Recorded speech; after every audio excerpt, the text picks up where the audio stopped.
As soon as I heard that Kilauea, the most active volcano on the planet, was erupting, I immediately got plane tickets to fly to the Big Island. My plan was to fly into Hilo and then hike around and into the volcano, photograph the volcano, and if the stars aligned, make some s'mores over the lava. Well, here's how the s'more plan worked out. Anyways, the first morning on the Big Island, I drove to the park at 4:30 a.m. and started at the Kilauea Overlook. With headlamp, tripod, and camera in hand, I managed to snap a few photos of the lava glow on the smoke, backed up by the Milky Way. So I thought even though I didn't get to see the lava fountains that morning, it was still a worthwhile trip. I stayed until the sun came up and met some nice people. A nice woman even asked to take my picture, which I agreed to, and, well, at least the volcano was in focus.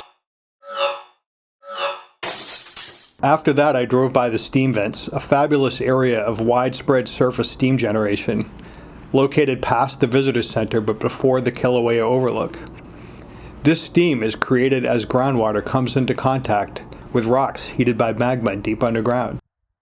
The rocks are so hot that the water is vaporized, and the resultant steam makes its way to the surface. The ground here is at a higher temperature, and the meadows here remain treeless. The steam vents are deep enough for groundwater to contact hot rock, but shallow enough that they don't emit any volcanic gases. The parking area itself here is completely surrounded by these steam vents. Only a short walk from here is the area of the crater rim known as Steaming Bluff, where steam generated blows down and into the volcanic caldera, and an almost magical offering to the volcano. This is just a short drive from the visitor center, or you can walk here along the crater rim trail. One of the best known trails into Kilauea is the Halema'uma'u, a 1.8 mile round trip, 425-foot vertical drop into the crater. Halema'uma'u is also the name of the pit crater within the summit caldera from which the lava fountains have been coming. Kilauea began its most recent eruption in December 2024 and has had 9 eruptive events since it started. Kilauea was once thought to be an offshoot of the massive Mauna Loa due to its lack of prominence, but analysis shows that Mauna Loa and Kilauea have separate magma chambers. Due to the recent lava flows into the crater from the latest eruptive events, the hike at the crater stopped at Marker 10. This hike starts right next to the volcano house and takes just less than an hour.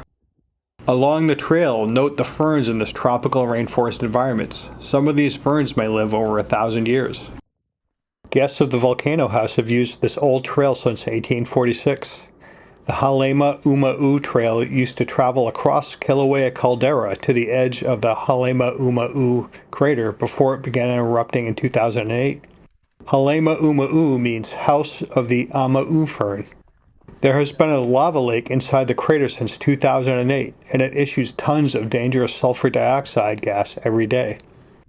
Walking across the crater floor is surreal, surrounded by crater walls, darkened lava interspersed with plants that are well adapted to growth in recently cooled lava. After a lava erupts from the volcano, plants begin to colonize the lava almost immediately once it is cool enough, starting with pioneer species like lichens and ferns, which establish themselves in cracks in the new lava, followed by the Ohia lahua tree as a dominant colonizer, gradually leading to a more diverse shrub and then forest stage as soil builds up and conditions improve for other plants to establish themselves. This process is known as primary succession. The trail is open year-round and is beautiful to visit any time. You'll need to leave the pups at home because dogs aren't allowed on the trail.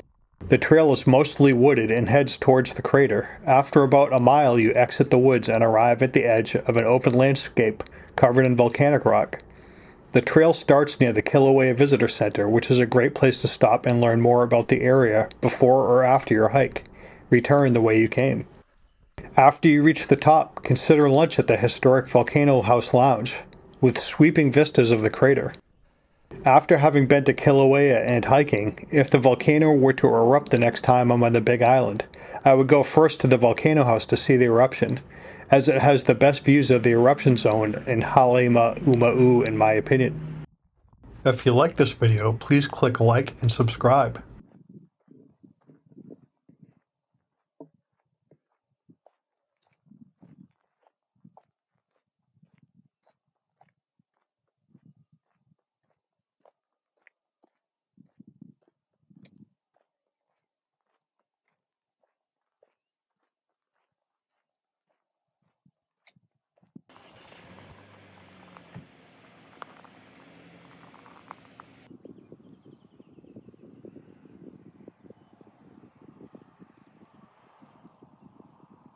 Like,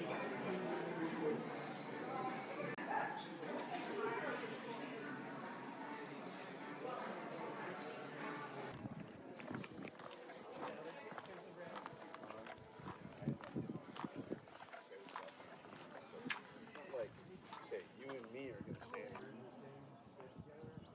I should see that. It's emblematic of what I used to do to Andrea. In my sleep, I would like do this on top of my